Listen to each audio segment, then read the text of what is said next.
Coverlam peut être posé aussi bien sur des murs extérieurs qu'intérieurs, sur une grande variété de matériaux, à condition que ces supports présentent des caractéristiques appropriées pour la pose.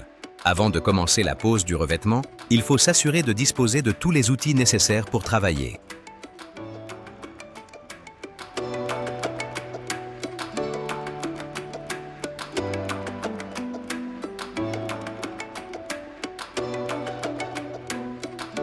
Une fois cette vérification effectuée, il faut s'assurer que le support vertical est parfaitement propre, sans traces de graisse, d'huile ni de poussière, et qu'il est sec et sans particules détachées.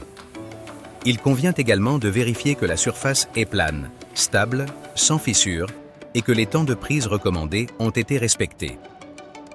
Enfin, il faut vérifier qu'elle possède la dureté et la résistance mécanique adaptées à l'usage prévu.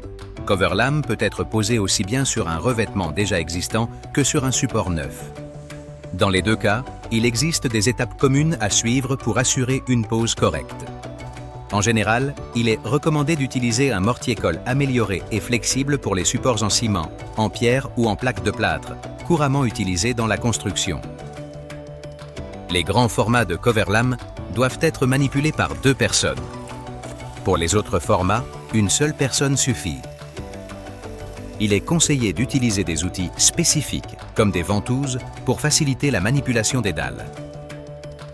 Appuyez la pièce sur toute sa surface, en évitant qu'elle ne se courbe sur la table de travail, et assurez-vous que la surface est propre et plane. L'adhésif doit être appliqué en double encollage sans laisser de vide, d'abord au dos de la pièce avec une taloche crantée de 3 mm. Ensuite, appliquez-le sur le support à l'aide d'une taloche de 6 à 9 mm. Veillez également à bien couvrir les coins et les bords en évitant toute poche d'air entre le support et la pièce. Il est recommandé d'appliquer l'adhésif dans le même sens sur la pièce et sur le support. Celui-ci doit coïncider avec la direction du côté le plus court de la pièce. Placez la dalle près de la surface à recouvrir et soulevez-la par le côté le plus long jusqu'à la mettre en position verticale. Une fois les pièces posées sur le support, éliminez les poches d'air en déplaçant légèrement la pièce à l'aide de ventouses et en tapotant avec une taloche en caoutchouc ou un vibreur compacteur. Vérifiez toujours la parfaite adhérence des coins et des arêtes. Ensuite, placez les croisillons aux extrémités des carreaux pour créer le joint souhaité.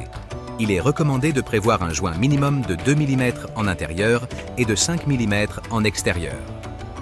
Ensuite, insérez manuellement les cales dans les croisillons afin de niveler les pièces avant que le mortier-colle ne prenne.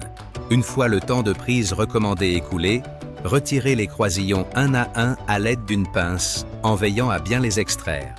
Il ne faut pas frapper les cales. Enfin, il faut procéder au jointoiement. Pour cela, on peut utiliser des produits à base de ciment ou de résine époxy. Il faut consulter les indications du fabricant et attendre le délai préconisé avant de procéder. Appliquez le joint à l'aide d'une taloche en caoutchouc dure à arête vive. Enfin, nettoyez les joints avec une éponge humide avant que le matériau ne prenne. C'est aussi simple que cela de poser le revêtement Coverlam. Dans le cas de la pose de Coverlam sur un revêtement déjà existant, il faut s'assurer que celui-ci soit bien fixé. Et nous suivrons les mêmes étapes que celles que décrites précédemment. Coverlam est un produit idéal pour les rénovations, car il peut être posé facilement sur des murs et des sols déjà existants, en se superposant à ceux-ci sans qu'il soit nécessaire de démolir, éliminant ainsi les désagréments du chantier comme le bruit, la poussière et les gravats, et réduisant le temps d'exécution. Pour plus d'informations, nous vous recommandons de consulter notre catalogue ou le manuel de pose disponible sur le site web de Grespagna.